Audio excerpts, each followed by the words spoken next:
डूंगरपुर जिले के बांसिया गांव में आज प्रकृति का एक बेहद दुर्लभ और रोमांचक नजारा देखने को मिला। एक खेत में दो रेड स्नेक, जिन्हें स्थानीय भाषा में धामण कहा जाता है, आपस में जोरदार लड़ाई करते हुए नजर आए। यह पूरा दृश्य कैमरे में कैद हो गया, जिसे देखकर ग्रामीण भी हैरान रह गए।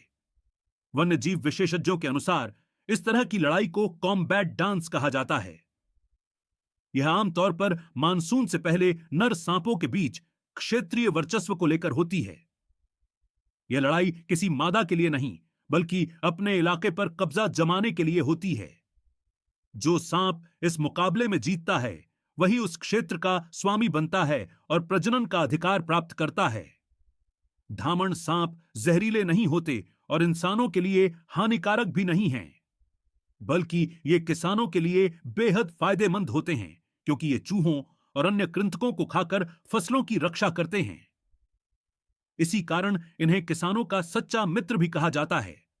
हालांकि विशेषज्ञों की सलाह है कि किसी भी सांप को उकसाना या छेड़ना नहीं चाहिए। बांसिया गांव में यह अद्भुत नजारा काफी देर तक चलता रहा और स्थानीय लोगों के लिए कौतूहल का विषय बना रहा। स्नेक हैं जिन्हें हम धामण कहते हैं, और ये जो फाइट चल रही है वो दोनों मेल रेड स्नेक की चल रही है। ये टेरिटरी के लिए फाइट हो रही है, और इसमें जो दोनों मेल रेड स्नेक लड़ते हैं उनकी फाइट को कॉम्बैट डांस कहा जाता है। जो भी इनमें से जीतेगा वो इस एरिया को डोमिनेट करेगा, वो इस एरिया को एंजॉय करेगा, और इस एरिया की जो फीमेल्स हैं उनके साथ भी एंजॉय करेगा। तो इन दिनों खास करके मानसून से पहले इस प्रकार की उनकी टेरिटोरियल फाइट होती है।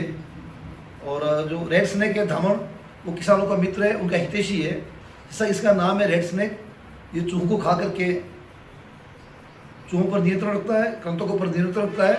इस कारण से किसान का मित्र माना जाता है। किसानों के बीज, फसल और अनाज का जो नुकसान करते हैं चूहे, उनसे उसको बचाता है।